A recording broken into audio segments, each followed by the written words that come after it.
Hello, Wayne Roach my name is, lead singer in the Strawberry Jam, and I'm reading the Bible to you, Genesis chapter 32. As Jacob went on his way, some angels met him. When he saw them, he said, "This is God's camp." So he named the place Mahanaim.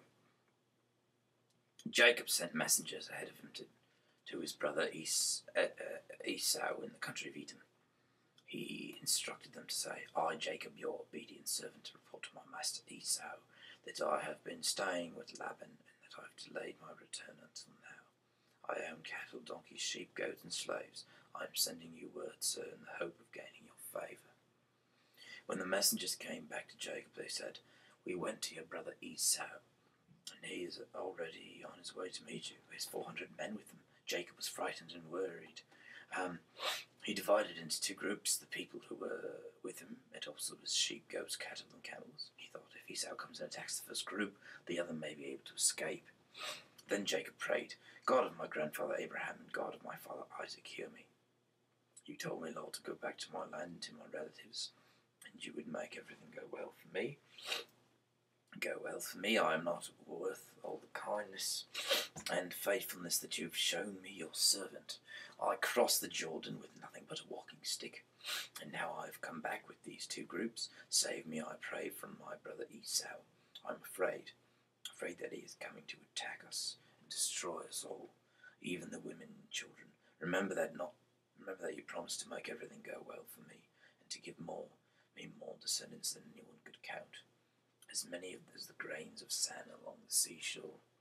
After spending the night there, Jacob chose from his livestock as present for his brother Esau 200 female goats and 20 males, 200 female sheep and 20 males, 30 milk crates, camels with their young, 40 cows and 10 bulls, 20 female donkeys and 10 males. He divided them into herds and put one of his servants in charge of each herd. He said to them, "Go ahead of me and leave a space between each herd and the one behind it." He ordered the first servant, "Ask my brother Esau. When my brother Esau meets you and asks, 'Who is your master? Where are you going? Who owns these animals in front of you?' you must answer, 'They belong to my servant Jacob, your servant Jacob. He sends them as a present to his master Esau. Jacob himself is right behind us.'" He gave the same order to the second and third and to all the others who was in charge of the herds. "This is what you must say to Esau when you meet him. You must say, 'Yes, your servant Jacob is right behind us.'" Jacob was thinking, "I will win him over with the gifts, and when I meet him, perhaps he will forgive me." He spent the gifts on ahead of him and spent that night in camp. The same night, Jacob got up, took his 2 wives and 2 concubines and his 11 children, and crossed the Jabbok River. After he sent them across, he also sent across all that he owned, but he stayed behind alone. Then a man came and wrestled with him until just before daybreak. When the man saw that he was not winning the struggle, he hit Jacob on the hip, and it was thrown out of joint. The man said, "Let me go, daylight is coming."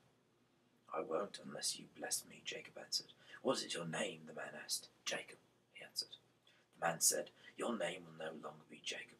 You have struggled with God and with men, and you have won, so your name will be Israel." Jacob said, "Now tell me your name." But he answered, "Why do you want to know my name?" Then he blessed Jacob. Jacob said, "I have seen God face to face, and I am still alive." So he named the place Peniel. The sun rose as Jacob was leaving Peniel, and he was limping because of his hip. Even today, the descendants of Israel do not eat the muscle which is on the hip joint, because it was on this muscle that Jacob was hit. I'm Wayne Roach. Good night. God bless.